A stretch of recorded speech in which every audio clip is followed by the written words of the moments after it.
बात यहाँ रुक नहीं रही है, बल्कि जरा बात एक और अहम और बड़े मुद्दे की करते हैं। बात बर्फबारी की हो रही है और गुलमर्ग भी आपको लिए चलते हैं, जहां पर रात भर बर्फबारी हुई है और बर्फबारी की वजह से सुबह गाड़ियों को चलने की दिक्कत तो आ ही रही है, लेकिन इंतजामिया पिछले 24 घंटों के दौरान बहुत ज्यादा हाई अलर्ट पर है। और कल रात देर गए हादसे की वजह से जो लोग जख्मी हुए थे वो स्टेबल बताए गए और इंतजामिया के तमाम अफसरान कल ही जाए वारदात पर पहुंचे थे और उसके बाद एक एडवाइजरी भी जारी कर दी गई है। ताहम इतलात और खबर यह है कि न सिर्फ गुलमर्ग के अंदर अच्छी खासा रश और बर्फबारी हुई है, बल्कि पहलगाम के बालाई इलाकों के अंदर भी बर्फबारी ने एक बार फिर दस्तक दी है, जिसके बाद वादी कश्मीर के अंदर सयाह जो इन दोनों सयाहती मकामात पर थे वो कहीं ना कहीं खुशी से झूम रहे हैं। और इसी तरीके की इतलात सोनमर्ग में भी है, अगरचे सयाहों की दस्तक काफी कम ही वहां पर है, लेकिन गुलमर्ग, पहलगाम और सोनमर्ग के अंदर सफेद चादर से लिपटे पहाड़ और दरख्त जब देखने को मिले तो सयाह अशश करते रहेंगे।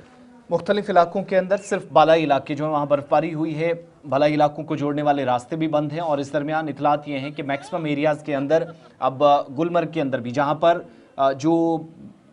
इस तरह का एक मैकेनिज्म रहता है जो स्लिपरी कंडीशंस में कोई नुकसान ना पहुंचाए, कल जिस तरीके से एक हादसा पेश आया उस हिसाब से भी इस एडवाइजरी की काफ़ी अहमियत है। दूसरा, गुलमर्ग के अंदर नए साल से लेकर अब तक सयाहों की अच्छी खासी तादाद हमने देखने को मिली है, जो पॉजिटिव साइंस नज़र आ रहे हैं। अगर मज़ीद बर्फबारी होती है तो आप देखेंगे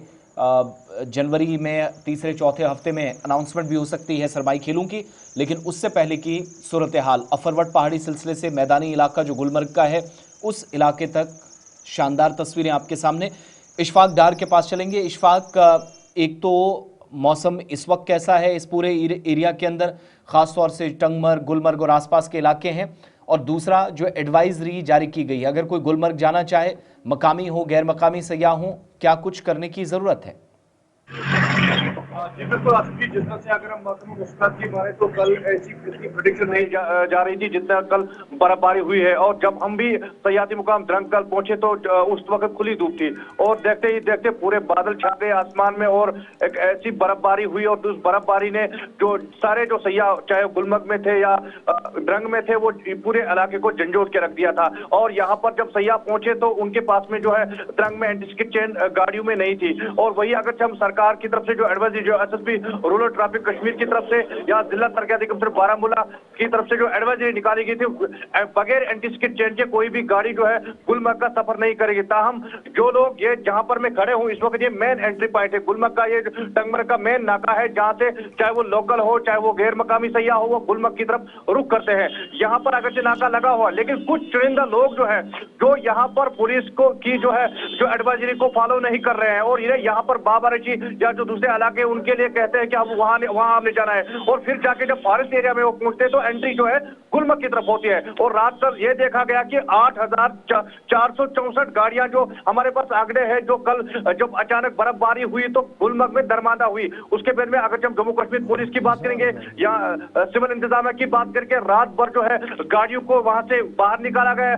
इविक्ट किया गया और टंगमर्ग पहुंचाया गया। सुबह 3:30 बजे तक ये ऑपरेशन चलाया गया, सभी सयाहों को यहाँ पर लाया गया और कुछ चुनिंदा जो लोग थे जो मकामी लोग थे या सयाह थे वो गुलमर्ग की दरमादा रह गए क्योंकि वहां पर उनके पास जो है एंटी स्किड चेन नहीं लगी थी। अगर कुछ गाड़ियों के पास एंटी स्किड चेन साथ में थी लेकिन उनको लगानी नहीं आती थी क्योंकि यहाँ पर अगर सरकार ने एडवाइज एक ऐसी खबर हम सयाहों तक पहुंचाना चाहते हैं, अगर आपको गुलमर्ग आना है, टंगमर्ग आना है और अगर आपके पास यहाँ पर एंटी स्किड चेन के लिए एडवाइजरी निकाली गई, एंटी स्किड चेन मतलब आपकी गाड़ी जो है कहीं पर फिसलन नहीं कर सकती है। लेकिन यहाँ पर अगर हम माने तो कुछ दूसरी किस्म की चेनें उन्हें प्रोवाइड की जाती है जिससे जाके आप उनको जो है आगे वो पहननी नहीं आती टायरों में और उस वजह से उनको स्किड होती है। रात भर हमने देखा जो ऑपरेशन चलाया गया और जब फिसलन गुलमर्ग में हुई थी उस फिसलन के भेद में यहाँ पर एक गाड़ी भी जो स्कॉर्पियो गाड़ी है वो जो है फिसलन की वजह से उसने पलटी की थी गुलमर्ग के बाउल के अंदर और ठीक महाराजा पैलेस के सामने। और एक सयाह को अगर बाजू में चोट आई है, दूसरे सयाह को टांग में चोट आई, ताहम अभी वो जो है स्टेबल है और उनकी हालत जो है